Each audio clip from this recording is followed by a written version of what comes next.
السلام علیکم 7th class. آج ہم مؤذن رسول کا دوسرا حصہ پڑھیں گے۔ آپ اس کی بلند خوانی کو غور سے پڑھیے اور دیکھیے، پھر اس کے بعد سوال کروں گی میں آپ سے۔ شام کے معرکوں کے بعد، یعنی شام میں جو لڑائیاں ہوئی تھیں ان کے بعد، حضرت بلال رضی اللہ تعالیٰ عنہ نے وہیں کے گاؤں خولان میں مستقل سکونت اختیار کر لی، یعنی پھر آپ وہیں رہنے لگے۔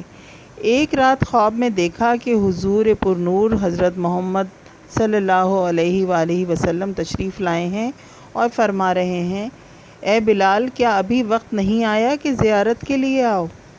اس خواب نے عاشق رسول کا دل و دماغ جھنجھوڑ ڈالا۔ بے تابی اور بے قراری سے انہوں نے مدینہ منورہ کا رخ کیا۔ روضہ اقدس پہ حاضر ہوئے تو صبر کا دامن چھوٹ گیا۔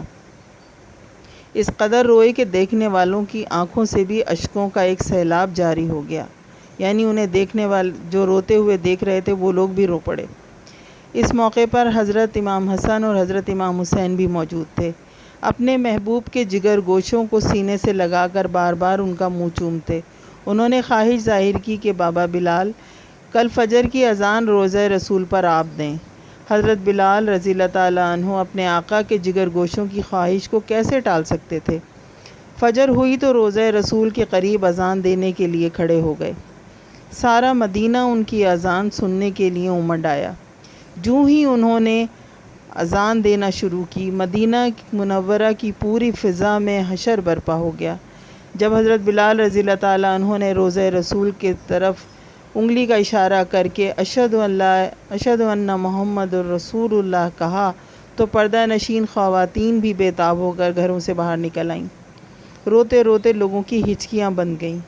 ایسا محسوس ہوتا تھا کہ ہادی برحق حضرت محمد صلی اللہ علیہ وسلم نے آج ہی وصال فرمایا ہے۔ کہا جاتا ہے کہ حضرت محمد صلی اللہ علیہ وآلہ وسلم کی رحلت کے بعد، یعنی آپ کی دنیا سے جانے کے بعد، مدینہ منورہ میں ایسا دلدوز اور پر اثر منظر آج تک کبھی دیکھنے میں نہیں آیا۔ 20 ہجری کو حضرت بلال رضی اللہ تعالیٰ عنہ نے سفر آخرت اختیار کیا۔ اس وقت ان کی عمر 60 برس کے لگ بھگ تھی۔ دمشق میں باب الصغیر کے پاس ان کی تدفین ہوئی۔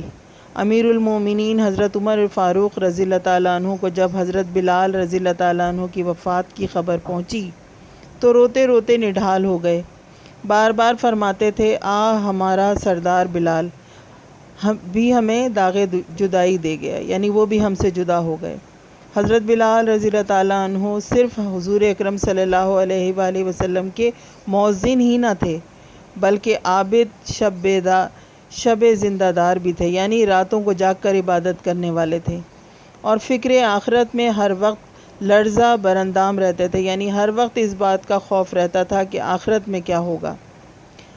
ان کی زوجہ ہندہ کا بیان ہے کہ حضرت بلال رضی اللہ تعالیٰ عنہ اپنے بستر پر لیٹتے تو فرماتے، الہی میرے گناہوں سے درگزر فرما اور میری بیماریوں میں مجھے معذور سمجھ۔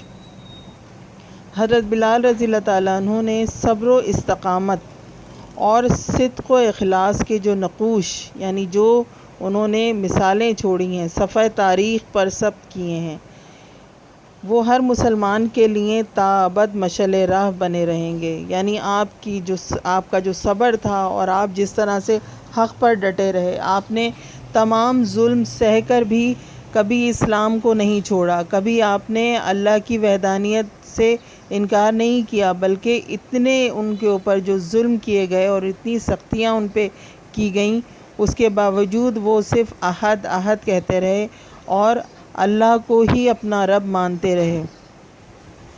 یہ تمام چیزیں ہر مسلمان کے لیے تا ابد، یعنی قیامت تک مشعل راہ بنی رہیں گی۔ ان کا اسم گرامی سن کر ہر مسلمان کے دل کی دھڑکنیں تیز ہو جاتی ہیں اور وہ تمنا کرتا ہے کہ کاش اس کو حضرت بلال رضی اللہ تعالیٰ عنہ کے عشق رسول کا 1000واں لاکھواں حصہ ہی نصیب ہو جائے اور یوں اس کی آخرت سنور جائے۔ ٹھیک ہے، یہ آج آپ کا سبق ختم ہو گیا، اس کی بلند خوانی پوری ہو گئی ہے۔ اس کے بعد اب اس کے سوال جواب اور درسی مشقیں کی جائیں گی۔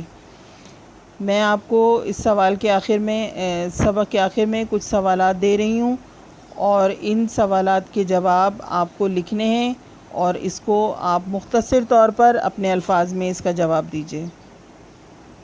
امید ہے یہ سبق آپ کو اچھی طرح سمجھ آ گیا ہوگا۔ اس کے مشکل الفاظ کے معنی دیکھ لیجئے، ان پہ نشان لگا لیجئے جو میں ساتھ ساتھ بتاتی جا رہی ہوں، اور اس کے مشکل الفاظ کے جو معنی ہیں وہ آپ کی کتاب میں دیے ہوئے ہیں، اس میں آپ دیکھ لیجئے، نہیں تو لغت سے بھی آپ تلاش کر سکتے ہیں۔ ٹھیک ہے، امید ہے آپ کو یہ سبق سمجھ آ گیا ہوگا۔